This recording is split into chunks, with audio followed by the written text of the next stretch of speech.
10th class के सभी students का आज के इस वीडियो में बहुत बहुत स्वागत है। और मैं आज लेकर के आया हूँ माध्य माध्यिका बहुलक का ऑब्जेक्टिव क्वेश्चन, जो आपको काफ़ी ज़्यादा इम्पोर्टेंट होगा और एग्जामिनेशन में भी हो सकता है कि ये क्वेश्चन टच करे।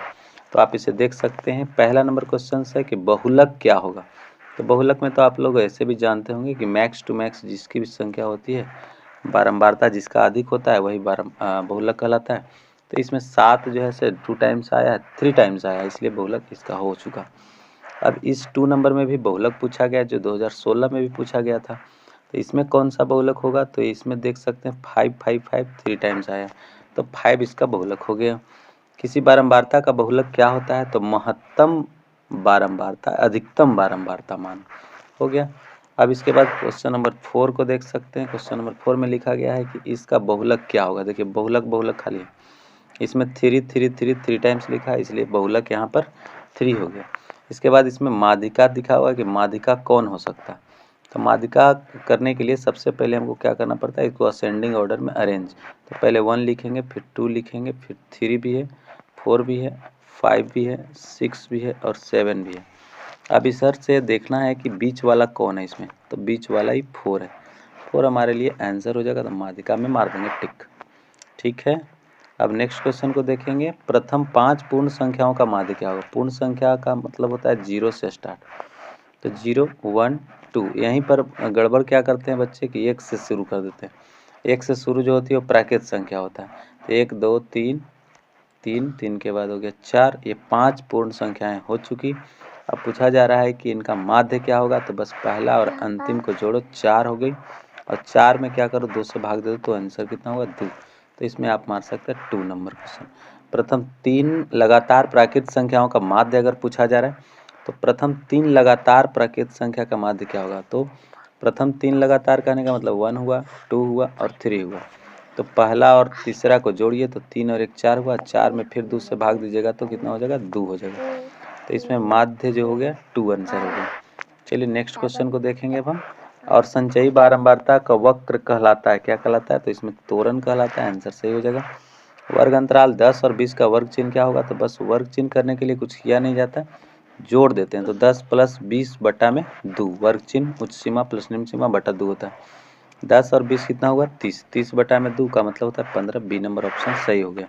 इसी तरह से वे में आप लगातार मारते जाइए अगर क्वेश्चन आते हैं तो। फिर है पूछा जा रहा है कि माध्यिका क्या होगी। फिर यहाँ पर माध्यिका का बात है, तो पहले असेंडिंग ऑर्डर में सजा लें। 0 है, 2 है, फिर 3 है, फिर 4 भी है, और 4 नहीं है इसमें, सॉरी 4 फिर से असेंडिंग लिखता हूँ। इसमें पहले क्या है, 0 है, फिर क्या है 2 है, फिर 3 है, फिर 5 है, फिर क्या है 6 है, फिर 7 है, फिर 9 है। तो इसमें मिडिल वाला कौन है, तो मिडिल वाला देख सकते हैं, 3 अंक इधर हटा दीजिए, तो बीच वाला 5 है। 5 इसमें माध्यिका होना चाहिए, तो इनमें से कोई नहीं का ऑप्शन मार दीजिए, डी नंबर। ऐसा नहीं कंफ्यूज करके कोई भी मार देंगे, बल्कि मिडिल वाला ही मारेंगे। ठीक है। अब नेक्स्ट क्वेश्चन पर विचार करते हैं। नेक्स्ट क्वेश्चन हमारा होगा, पूछा जा रहा है कि x का मान क्या होगा। ये इंपॉर्टेंट हो सकता है, टच कर सकता है क्वेश्चन। इसके लिए क्या करना है कि सभी को जोड़ेंगे, जो जो दिया हुआ है चरमान उन सबको जोड़िए। तो x + 3 + 4 + 5 + 4 है, तो इन सबको जोड़ेंगे, सॉरी 5 तक को, और 4 तो माध्य दिया हुआ है। तो 5 और 4 9, 9 3 12, यानी 12 प्लस कितना हो गया x, 12 + x बटा में क्या लिखेंगे, कै गो है टर्म है 4 गो, तो 4 से भाग और बराबर माध्य कितना दिया हुआ है, 4 दिया हुआ है। तो आप यहाँ से यहाँ ऐसे क्रॉस कर लो, तो 12 और प्लस x, 12 + x बराबर कितना हुआ, 4 चौका 16। अभी 12 को ले जाके उधर घटा दीजिए, तो 4, x का वैल्यू कितना है 4। तो x का वैल्यू इसमें देख लीजिए 4 का ऑप्शन है ही, मार दीजिए इसको। फिर निम्नलिखित में कहता है कि माध्यिका निम्नलिखित में से कौन होगा। तो अब माध्यिका करने के लिए हमें पहले क्या चाहिए, 3 चाहिए, फिर 5 चाहिए, 3 चाहिए, फिर 5 चाहिए, फिर 7 चाहिए, फिर 9 चाहिए, फिर 10 चाहिए, फिर 12 चाहिए। तो इसमें मिडिल वाला कौन है, तो मिडिल वाला देख सकते हैं, मिडिल तो इसमें 2 2 गो रखना पड़ जाएगा। ठीक है, क्योंकि 2 अंक इधर हटा दिए, 2 अंक इधर हटा दिए, 10 12 को इधर कर दीजिए, 3 5 को इधर कर दीजिए, तो मिडिल में 2 2 गो है, तो 9 7 16, 16 बटा 2 कर देना है। जब सम संख्या में होता है तो 2 को जोड़ करके भाग देना पड़ता है, तो यहाँ पर आंसर हो रहा है 8। नेक्स्ट होगा हमारा पी क्यू आर का गणितीय माध्य क्या होगा। तो माध्य करते हैं, चाहे जो भी नंबर्स रहे, P plus Q plus R बटा में 3, यहाँ पर सही आंसर हो जाएगा। प्रथम 5 प्राकृतिक संख्याओं का माध्य निम्नलिखित में से कौन होगा। प्रथम 5 प्राकृतिक संख्या का मतलब हुआ 1 2 3 4 और 5। इसका माध्य निकालना है, पहला और अंतिम को जोड़िए तो कितना हो गया 6, 6 बटा में कितना हो गई 2 और आंसर कितना हो गया 3। और देखिए मैं इसे ट्रिक से भी बना रहा हूँ, तो इससे आपको क्या होगा, समय का बचत भी हो जाएगा। फिर क्या है, प्रथम 5 प्राकृतिक, ये तो हो ही गई। अब निम्नलिखित चर मान में से पूछता है कि कौन बहुलक है। तो इसमें मैक्सिमम जो फ्रिक्वेंटली लिखा गया नंबर वो 3 है। देखिए 1 2 टाइम्स 3 टाइम्स 4 टाइम्स, 4 बार लिखा गया। तो 4 बार लिखा गया है 3 को, तो 3 इसका हमारा सही आंसर हो जाएगा। 3 में मार देंगे टिक का। ठीक है, अब हम नेक्स्ट क्वेश्चन को देखने वाले हैं। अब दिया हुआ है यहाँ पर कि चर मान इतना की माध्यिका क्या होगी। तो इसमें भी उसी तरह से असेंडिंग ऑर्डर में पहले लिख लेंगे। 2 है, 3 है, फिर 4 है, फिर 5 है और फिर 8 लिख लेंगे। और माध्यिका का मतलब बीच वाला। 4 आंसर हो गया। ठीक है, हम हम बोले ना। हाँ चुप चुप चुप। तो पूछा जा रहा है कि सारणी में चर मान 7 की संचयी बारंबारता क्या है। 7 जो चर मान है, 7 चर मान देखिए यहाँ, और उसका संचयी बारंबारता पूछा जा रहा है। तो संचयी बारंबारता के लिए एक बार समझेंगे। पहले 2 हो गई और 2 में 3 जोड़ दीजिए, अगला में 5 और 5 में फिर 5 जोड़ दीजिए तो हो गई 10 और 10 में 9 जोड़ दीजिए तो हो गया 19। तो अब 7 की संचयी बारंबारता अर्थात तीसरा वाले का, तो ये कितना हो गया 10। तो 10 संचयी बारंबारता वाले का मार दीजिए, ऑप्शन सही हो जाएगा। तो 10 किसका है, तो 10 यहाँ सी नंबर में है। चलेंगे, आंकड़ा इतना दिया हुआ है, इसका परिसर पूछा जा रहा है। परिसर का क्या होता है, मतलब सबसे छोटी संख्या और सबसे बड़ी संख्या। सबसे छोटी संख्या कौन है इसमें, 2 है, और फिर सबसे बड़ी संख्या कौन है इसमें, 20 है।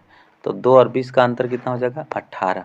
तो 18 यहाँ पर है हमारे पास, उसको मार लेंगे सी नंबर में। अब पूछा जा रहा है कि बहुलक वर्ग क्या है। वितरण का बहुलक वर्ग पूछा जा रहा है। तो बहुलक वर्ग में हम देखते क्या है, सबसे पहले तो देख लेते हैं कि मैक्सिमम बारंबारता कितनी है, किसकी है। तो मैक्सिमम बारंबारता यहाँ पर देखने को मिला 45 है, अधिकतम बारंबारता। और इसका बहुलक वर्ग क्या हो जाएगा 40 से 50। तो 40 से 50 का ऑप्शन डी नंबर है, मार दो। ऐसा नहीं घबराना नहीं चाहिए कि लास्ट में 45 लिख ले तो फिर हम F1 F0 F2 कहाँ से लिखेंगे। हमें कहाँ से लिखेंगे वो छोड़िए, पहले अधिकतम बारंबारता कौन है, तो ये है, हो गया। अब मान लीजिए कि इसमें से बहुलक भी निकालना रहता तो इसको हम पहले को मान लेते, क्या मान लेते F0, और जो ये खुद होता 45 ये F1 होता, अब F2 के जगह पर 0 लिख देते हैं। ठीक है, 0 लिख सकते हैं। जब जैसन रहेगा क्वेश्चन उस प्रकार से हम हल करेंगे। कहता है निम्नलिखित में कौन आलेख द्वारा निम्नलिखित निर्धारित नहीं किया जा सकता। छोड़िए इसको, आलेख द्वारा ये सब नहीं क्वेश्चन आता कभी। फिर पूछा गया कि 1 2 3 में n का माध्य क्या है। 1 2 3 डॉट डॉट डॉट n का माध्य क्या है, मतलब अगर इसी तरह से कंटिन्यू लिखा रहेगा तो माध्य क्या होगा। तो गिनती की संख्या ही कुल मिलाकर के आ चुका है। तो गिनती की संख्या के लिए हम करते क्या है कि जितना तक जाए, जैसे मान लीजिए कि 100 तक हमको काउंटिंग दिया है, तो 100 तक प्राकृतिक संख्याओं का माध्य निकालने के लिए कहा जाता है। तो हम करते क्या है, एक जोड़ देते हैं। तो एक हम किस में जोड़े, n में ही तो जोड़े। 100 तक पूछा जाए, 1000 तक पूछा जाए तो n में कितना जोड़े 1 और बटा 2। तो n प्लस 1 बटा में 2, ये हमारे लिए प्राकृतिक संख्याओं का माध्य हो गया। हमें कैसे पता चला कि प्राकृतिक संख्या है, क्योंकि यहाँ पर कंटिन्यूस 1 2 3 लिखा हुआ है, तो इससे पता चला कि कंटिन्यूसली लिखते जाना है। फिर नेक्स्ट होगा हमारा, ये देखिए कह रहा है कि चरों को आरोही अवरोही क्रम में कर रखने पर बीच वाले चर मान का कहलाएगा, क्या कहलाएगा, तो माध्यिका कहलाता है। और ये इंपॉर्टेंट क्वेश्चन हो सकता है कि आ जाए। इसमें पूछा जा रहा है कि बहुलक कौन है। 3 है, हाँ 3 की फ्रीक्वेंसी तो लग रही है, तो 3 को आप मार सकते हो, बाकी का तो कुछ दिख ही नहीं रहा। चलिए, वर्ग अंतराल इतना का वर्ग चिन्ह क्या होगा। ABCD कुछ भी लिखा रहा है उसे कोई मतलब नहीं, बस करना क्या कि A और प्लस B कर दो, बट्टा में 2 कर दो, हो गया वर्ग चिन्ह। क्लियर हो गया, और क्लियर होगा भी आसानी से, इसमें कोई टेंशन है नहीं। चलिए नेक्स्ट क्वेश्चन पर हम विचार करेंगे। नेक्स्ट क्वेश्चन हम देखने वाले हैं। अब लिखा गया है यहाँ पे कि इतना का बहुलक क्या होगा। बहुलक पर देख लिए बहुत सारे क्वेश्चंस। यदि 4 लगातार विषम संख्याओं का माध्य 6 है, यदि 4 लगातार विषम संख्याओं का माध्य अगर 6 है, तो 4 लगातार विषम संख्या कहने का मतलब क्या है, एगो x है, एगो x प्लस 2 है, फिर x प्लस 3 है, फिर x प्लस 2 के बाद x प्लस कितना लिया जाता है 2 जोड़ करके, तो 4 है। अब फिर x प्लस क्या हो जाएगा 6 हो जाएगा। तो 4 का तो हम लिख लिए, 4 लगातार विषम संख्या। तो इसमें से हम करेंगे क्या कि पहला और अंतिम को खाली जोड़ेंगे, तो क्या हो गया 2x प्लस 6। अब बट्टा 2 करके और क्या दिया हुआ माध्य 6, 6 लिख दीजिए। 6 दूनी के 12 इधर गया, 6 ले जाके घटा भी दीजिए तो 6 आ जाएगा, और 2 से फिर भाग कर दीजिए 3 आ जाएगा। तो x का मान कितना आया 3 आया। पूछा क्या जा रहा है इसमें से, पूछा जा रहा है इसमें से कि सबसे बड़ी संख्या क्या होगी। तो सबसे बड़ी संख्या तो यही वाला नंबर बनेगा। तो 6 और में 3 जोड़ दीजिएगा तो 9, आंसर क्या हो जाएगा 9। तो 9 यहाँ पर ऑप्शन में अवेलेबल है, मार सकते हैं और इम्पोर्टेंट क्वेश्चन बन सकता है, इसको ध्यान करिएगा एक बार। ठीक है, इतना का x का बहुलक हो सकता है, x का बहुलक हो सकता है, इतना इतना इतना का x का बहुलक हो सकता है। तो बहुलक हो सकता है कहने का मतलब क्या हो सकता है, तो देखने का मतलब है यहाँ पर 4 देखेंगे तो 4 1 बार 2 बार और 3 बार 4 है। और इसके बाद 6 को देखिए तो 1 2 3, 3 बार 6 भी है। तो इसमें 4 भी हो सकता है और 6 भी हो सकता है, कारण कि उनकी फ्रीक्वेंसी बराबर दिख रहा है। तो 4 या 6। चलिए प्रथम 10 सम संख्याओं का माध्य क्या होगा। प्रथम 10 सम संख्या रहेगा, तो प्रथम 10 सम संख्याओं का माध्य निकालने का तरीका क्या है। पहली सम संख्या हम क्या लेंगे 2, और अंतिम सम संख्या क्या 10 20 ले लेंगे, और इन दोनों को जोड़ दीजिए तो 22 हो गया। 22 में 2 से भाग कर दो इनको जोड़ करके, तो कितना आ जाएगा 11 माध्य हो जाएगा, सुटेबल आंसर हो जाएगा। फिर अगला क्वेश्चन हमारे लिए आ सकता है क्वेश्चन में कि ये देखिए, ये इंपॉर्टेंट क्वेश्चन बन सकता है। और एक देखिए माध्य माध्यिका और बहुलक करके दिया हुआ है क्वेश्चन, 18 में क्वेश्चन पूछा भी गया है। तो माध्य माध्यिका बहुलक से संबंधित हम लोग जानते क्या है, तो जानते हैं कि बहुलक बराबर जो होता है वो होता है 3 गुने माध्यिका और -2 गुने माध्य, माध्य लास्ट में। ठीक है, तो 2 गुने माध्य। तो बहुलक के जगह पर क्या लिख देंगे हम, क्या लिखा हुआ है यहाँ पर फिर से अगेन देख लें।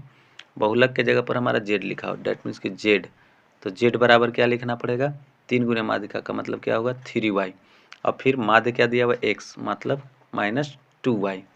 ओके, -2x ना, -2x। चलिए इसको मिटा देता हूँ जरा, 2x यहाँ पर लिखना पड़ेगा, 2x, चूँकि x दिया हुआ है माध्य के जगह पर x दिया हुआ है।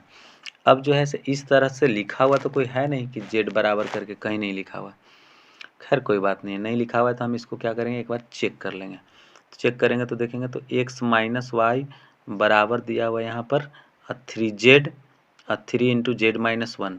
अच्छा एक बात सोच कर देखिए, 3 गुने z लिख दिया ना, तो 3 गुने z, हमारा तो z सिंपल केवल z है, उसमें कोई गुणांक नहीं है, और इसमें तो कोई z है नहीं कि घटा बढ़ा के वो हटेगा, तो हटेगा ही नहीं, तो फिर वो गलत हो जाएगा ये ऑप्शन। अब यहाँ पर देखिए सेकेंड नंबर ऑप्शन में क्या लिखा हुआ है, माइनस में केवल z लिखा हुआ है, चलेगा। अब यहाँ पर 3 गुने x लिखा हुआ है और 3 गुने y भी जाएगा, तो 3 गुने y भी चले जाएगा। तो y के लिए हम देख रहे हैं कि यहाँ पर 3y हमारा है भी। अभी जो 3x है तो 3x और इधर x भी तो है। जब आप क्या करोगे कि 3x को बाएं लाओगे और 3y को भी बाएं लाओगे, तो 3x इधर आ करके क्या हो जाएगा, 3x आएगा तो यहाँ माइनस में बना देगा -2x। ठीक है, और y जब आएगा 3y बन करके तो इधर हो जाएगा प्लस में 3y, तो 3y पहले लिख लेंगे, और बचेगा z।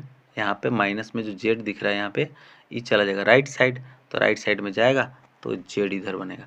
तो z यही सेम दिख रहा है। इस तरह से मैंने ऑप्शन आप टच कर सकते हो।